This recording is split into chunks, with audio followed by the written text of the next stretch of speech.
This is Danny Searle after Braintree 0, Ebbsfleet 0.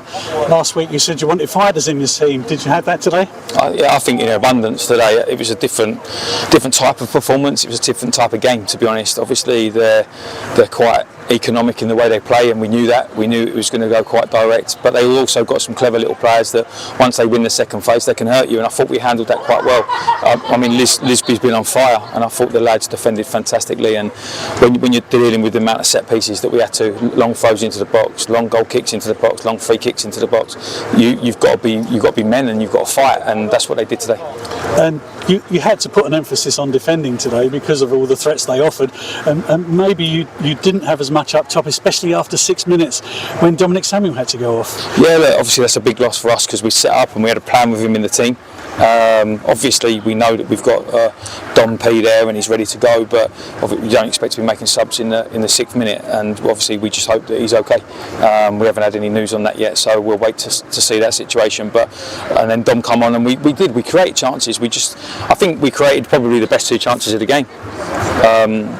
And on another day, I think we probably scored twice, and that's football. And we take the clean sheet. It's a massive positive for us. We haven't looked like keeping a clean sheet in any game so far. So to look the way we did today, I'm delighted.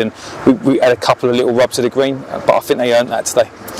You mentioned Dominic Polion and the chances that could have won the game.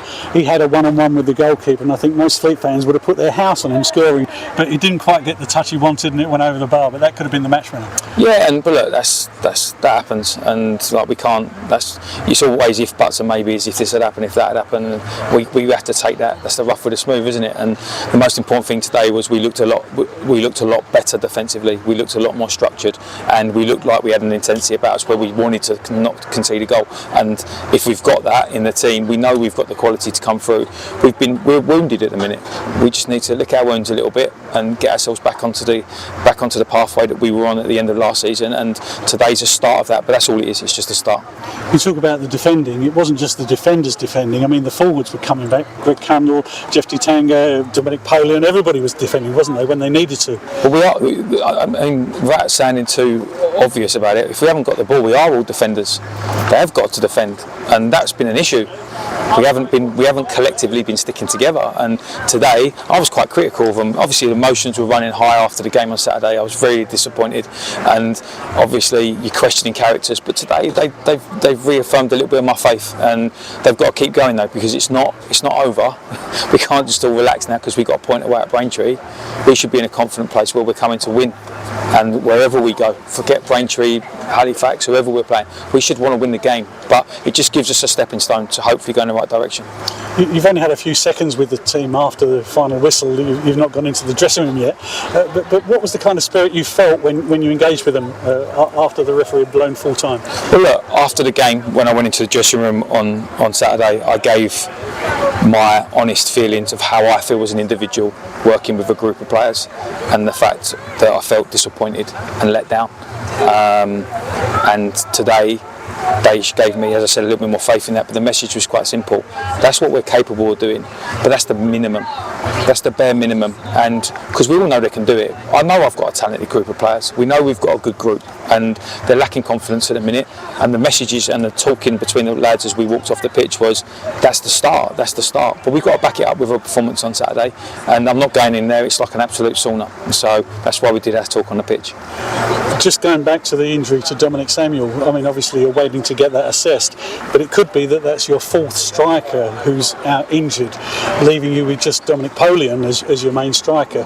Could that mean you're going to look to fill some gaps this week, maybe bring some covering? Yeah, we obviously have to see what it is. Obviously the fact that he's left the pitch and had to go in and be treated the way he has been doesn't fill you with confidence for Saturday, but let's see what he comes back with. And I think you're always on the lookout when we're not scoring goals, and I know we scored 4 in 5, but it's not based on the chances we're creating and the efforts that we're putting in at times to try and create chances.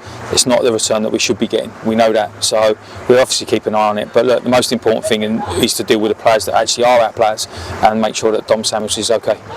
2 of the players who came in today, Giles Phillips and Jeff Tanga, they had, I thought, very good games, and you must be pleased at the way they presented themselves throughout the game. Yeah, look, I know what Giles is capable of anyway, and he just had to be patient and wait his time.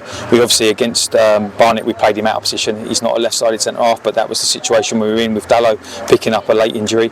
And JT, it was about settling him into the group, making sure that you can't just throw players in, and especially at his age. But I thought he was outstanding today, and there's no surprise because we've seen that in training, and he's got better and better and better, and thoroughly warranted his start and thoroughly warranted staying on the pitch as long as he did.